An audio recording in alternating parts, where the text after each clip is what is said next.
Bienvenue dans le Business Club de France des entrepreneurs. On parle aujourd'hui de colis livrés chez vous, mais que vous pouvez aussi retourner, toujours depuis chez vous. Mais tout de suite, le sommaire avec vous, Michel Picot. Bonjour, notre invité cette semaine, Adrien Oxman, l'un des fondateurs de Box, des boîtes à colis sécurisées à votre domicile. Dans l'actualité cette semaine, Lemon Tree qui vient de lever 5 millions d'euros pour développer le déploiement de ces machines de tri de déchets. Le groupe coopératif normand, Natup, se lance dans la French filature avec sa propre filature de lin. Un cas de médiation internationale cette semaine avec le médiateur des entreprises, Pierre Pelouzet. Dans la série On peut faire autrement, nous vous présenterons Acareva, une entreprise de production de jus de fruits en bouteilles en verre recyclable, un reportage d'Alsace Vin. Et puis notre portrait de la semaine, Anagramme Épicerie. Là aussi, vous pourrez découvrir que l'on peut réellement consommer autrement. Soyez les bienvenus. Et nous retrouvons notre invité Adrien Oxman, cofondateur et président de Box. Bonjour. Bonjour. Box, ce sont des boîtes à colis à domicile, mais est-ce que vous pouvez nous préciser de quoi il s'agit précisément? Qu'ont-elles de plus, ces Box? Box est un système de consignes intelligentes à domicile qui reçoivent vos colis pour vous, à votre place, quand vous n'êtes pas chez vous. C'est donc une sorte de concierge automatique dédié à la réception des colis à domicile. On va être le plus concret possible. C'est donc une boîte à colis, pour ne pas dire une grosse boîte aux lettres que l'on installe à la porte d'un pavillon ou dans le hall d'un immeuble, c'est bien ça? Exactement, exactement. Dans l'habitat individuel, c'est une boîte qui se substitue ou qui vient en complément de la boîte aux lettres.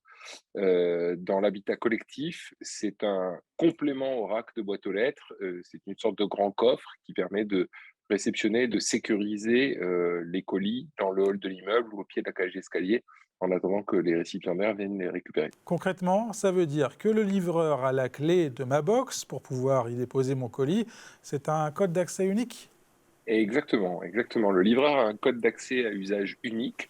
Donc, c'est pas un digicode permanent parce qu'on connaît les problèmes de sécurité qu'on a avec les digicodes de porte d'entrée dans les immeubles typiquement. Donc, c'est un code à usage unique qui lui permet de déposer un ou plusieurs colis, mais qui ne lui permet pas de venir réouvrir la boîte quand il le souhaite. Alors, ce code, il figure sur l'étiquette du colis parce qu'il est généré par vous et moi en tant qu'acheteurs au moment de l'achat effectué sur Internet et il est renseigné dans l'adresse, en général dans la ligne complément d'adresse, de façon à ce qu'il apparaisse sur le libellé de l'étiquette du colis. Une fois le colis livré dans ma boîte, je reçois un SMS pour me dire que la livraison a bien eu lieu. Exactement. Alors, d'abord, vous avez les alertes traditionnelles de votre transporteur. Quand il vous remet un colis, vous avez en général maintenant quasiment systématiquement un SMS et ou un mail de confirmation. Et vous avez votre application Box qui vous permet de générer des codes pour vos livreurs et d'ouvrir votre box en Bluetooth. Votre application donc vous pousse une notification et vous permet d'ouvrir la porte pour récupérer votre colis. Toujours côté usage, je reçois mes colis de manière sécurisée, mais à l'opposé, je peux déposer mon colis pour un retour parce que le produit ne me convient pas? Bien entendu, c'est effectivement un enjeu majeur du développement de l'e-commerce et des fonctionnalités de la livraison à domicile. Aujourd'hui, nos box, et en particulier nos box One, les produits pour les maisons individuelles, permettent déjà de faire du retour à domicile. On fonctionne en partenariat avec le retour en boîte aux lettres de Colissimo, qui est un acteur incontournable sur ce sujet.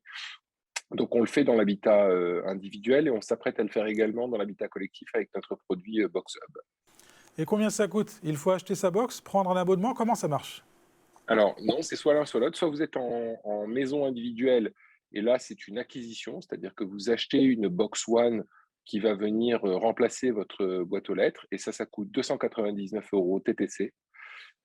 Si à l'opposé, vous êtes en habitat collectif, typiquement dans une copropriété, une box coûte 583 € par an hors taxe en abonnement, en location, avec la maintenance, l'entretien, l'assurance anti-effraction, etc.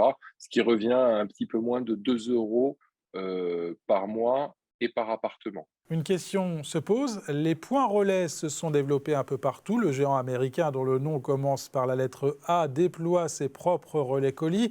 Du coup, quelle est votre valeur ajoutée ?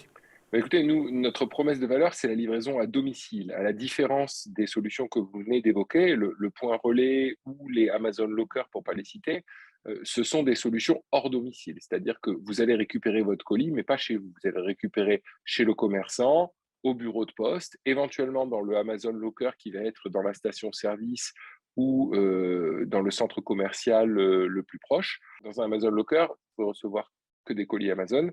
Dans une box, vous pouvez recevoir des colis de n'importe quel transporteur via n'importe quel e-commerçant. Et pour ce faire, on a été obligé de concevoir une solution qui soit évidemment beaucoup plus compacte, beaucoup moins chère, beaucoup plus simple à déployer. Typiquement, il n'y a pas de raccordement Internet, pas de raccordement électrique sur nos systèmes, de façon à pouvoir aller très facilement et très rapidement dans n'importe quelle typologie d'immeuble ou n'importe quelle typologie de maison. Donc, c'est vraiment la livraison à domicile qui nous différencie de ces autres solutions. Merci Adrien Auxman d'avoir répondu à nos questions. Tout de suite, c'est l'actu des PME et de nos territoires. Le rendez-vous du médiateur des entreprises, notre reportage à Strasbourg cette semaine, et puis le portrait de l'entrepreneur de la semaine. Et c'est avec vous, Michel Picot.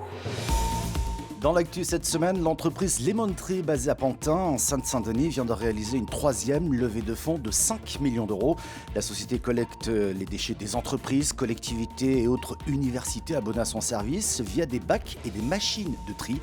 Présente à Paris, à Marseille, à Lille et à Saint-Étienne, l'entreprise compte également se servir de ces fonds pour ouvrir 2 nouvelles antennes en 2022 et investir pour soutenir sa croissance organique.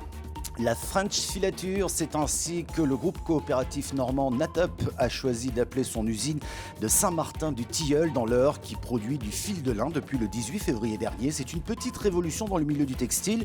En effet, la Normandie détient la moitié des surfaces de culture de cette plante en Europe, mais elle n'avait plus de filature de lin, celui-ci étant systématiquement expédié en Asie. 4,4 millions d'euros ont été investis dans ce projet. La French Filature, qui emploie 27 salariés, prévoit de recruter une vingtaine de personnes en plus.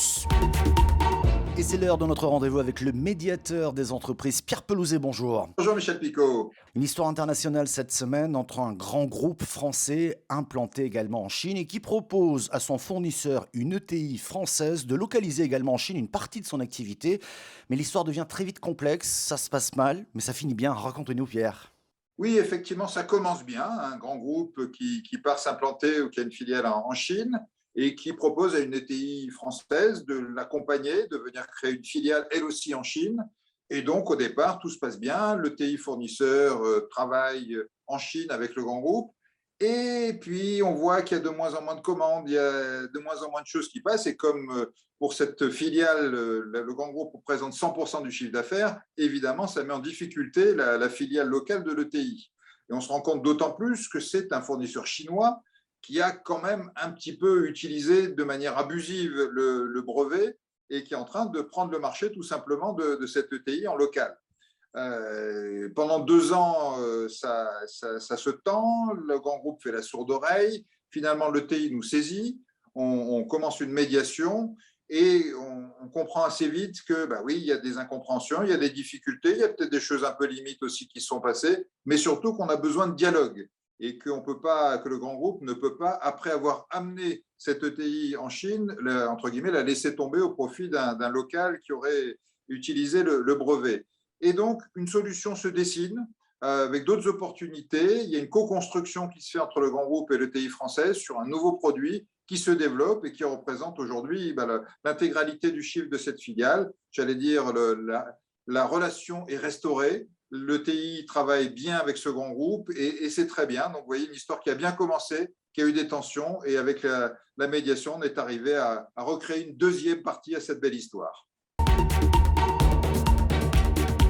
Dans Éco-Région cette semaine, nous partons à Strasbourg pour découvrir Acareva, un reportage d'Alsace 20. Ne plus jeter ses bouteilles en verre, c'est l'objectif de l'entreprise de jus de fruits et légumes frais Acareva. La société a été fondée en 2020 et elle est basée à Strasbourg. Donc Acareva, ça a démarré dans ma tête en 2019. C'était lors d'un voyage au Vietnam.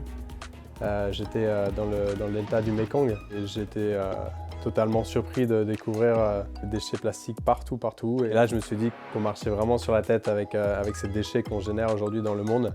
Et donc, je me suis dit que le prochain business que j'allais lancer, il fallait que ce soit dans un domaine à fort impact environnemental. Ça, c'est la première raison. Et la deuxième, c'était de retrouver en fait une alimentation avec plus de goût, plus de santé, des jus frais qu'on peut consommer dans la journée ou dans les jours qui suivent, avec du goût en fait. Et on est une petite équipe de 5 personnes aujourd'hui chez Acareva. Et ça va faire bientôt 2 ans qu'on vend nos bouteilles sur Léon Métropole. Et qu'on livre aussi à vélo. Vu que l'atelier pressoir est à la Plaine des Bouchers, on est dans le centre, on va dire, de Léon Métropole et donc on fait toutes nos livraisons à vélo cargo électrique. Ce qui nous permet aussi de récupérer les bouteilles vides à domicile. 95% des bouteilles qu'on vend sont récupérées et on les lave et elles repartent en boucle pour les futurs clients. On a 4 laits végétaux à la carte, un lait d'avoine, un lait de chanvre, on a du lait d'amande et du lait de noisette torréfié. Le portrait de l'entrepreneur de la semaine accompagné par le réseau BGE nous conduit au Mans cette semaine. Nous partons à la rencontre de Mathilde et Émeric Marcia qui ont lancé leur propre boutique qui s'appelle Anagramme Épicerie. C'est parti. Donc Anagramme, c'est une épicerie éco-responsable. Les valeurs d'Anagramme, c'est le local, le vrac, le bio. C'est vraiment ces 3 choses-là sur lesquelles on insiste au maximum. Donc le vrac pour réduire ses déchets, le local pour vraiment consommer au maximum des produits proches du Mans, c'est vraiment comme ça qu'on le voit. Et le bio vient forcément dans la démarche de consommer sainement, en fait, vraiment sur le côté santé. Là, on travaille aujourd'hui avec une centaine de fournisseurs, dont une grosse moitié de producteurs locaux. Et puis on travaille avec 3 grossistes pour tout ce qu'on ne trouve pas justement dans la région, dans le département ou dans la région. On ne s'attendait pas à voir autant de monde franchir cette porte. 1 an après l'ouverture, on peut dire qu'on a passé une belle année parce que ça nous a permis d'embaucher Éléonore qui travaille avec nous en 35 heures. Et là, on a le projet d'ouvrir une 2e épicerie au Mans. On a cette envie de développer l'entreprise parce qu'on croit vraiment en fait à ce modèle, ce mode de consommation et on a envie de l'étendre et de le proposer à un maximum de personnes. On a une vie qui nous plaît, on a un peu une vie à 100 à l'heure, on est souvent pressé, mais ouais, non, on est bien, on a réussi à trouver un bon équilibre. Et on fait ce qu'on aime et ce qui nous anime et je crois que c'est ça le plus épanouissant en fait dans un métier et ouais, on aime ce qu'on fait et on sait pourquoi on le fait. Merci d'avoir suivi cette émission qui est disponible en replay sur le site internet de votre télévision ou celui de l'émission. Merci de nous écouter aussi à la radio ou en podcast. Merci de votre fidélité. À bientôt.